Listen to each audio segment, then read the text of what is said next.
Hi, I'm Joyce. Hi, I'm Gordon. Hi, I'm Pauline. Hi, I'm Rikki. Hi, I'm Yvonne. Hi, I'm Bradley.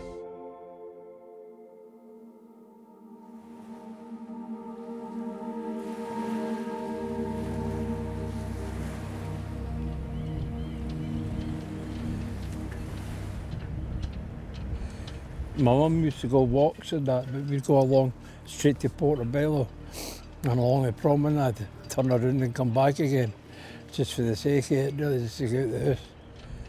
These are the only fond memories I've got of my mum. I don't even know if my mum and dad are dead or alive, actually.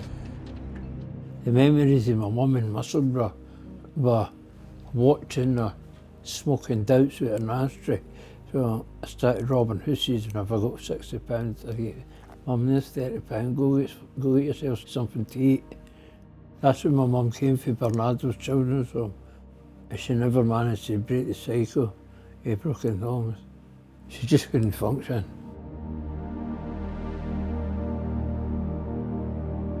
A foster kid was in that foster home before me. His name was the perpetrator.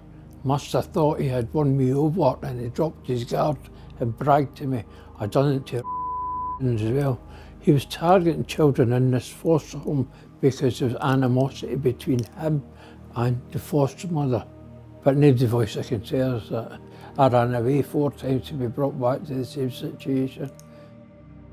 He made the right foolish here. He thought the jury were laughing for him and when they're laughing at him. But these people are cowards.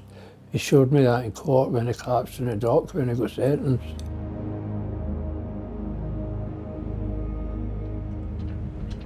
They fought miserably failed me. They left me leaving care with no one to look up to, and I was in prison before I knew it.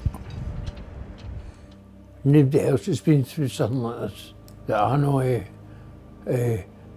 And a lot of people wouldn't have survived it. If they did, they wouldn't have done it quite like me. I'm just lucky to be alive to tell a story, actually. Even just surviving the day-to-day without incident, it was a strict, strange world, but it was now part of my life, shaping me in ways I hadn't yet realised. The book packs a punch, but it's all down on paper now, and it makes me feel I've achieved something.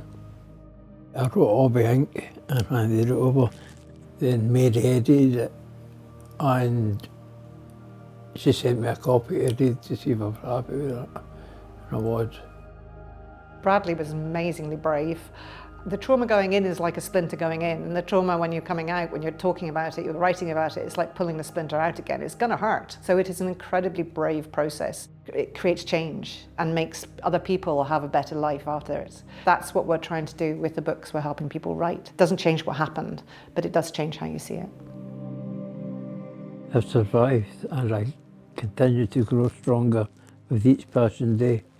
I will live with hope and strength for myself and for those who've walked similar paths, knowing that survival is its own quiet victory. I'm most proud of telling the truth and being believed, because it's so important, and that's what I'd like to say to people who are struggling about abuse is, if you speak up about it, somebody else will, because these kind of people, it's never too late. These kind of people hope it's too late, but it's never too late.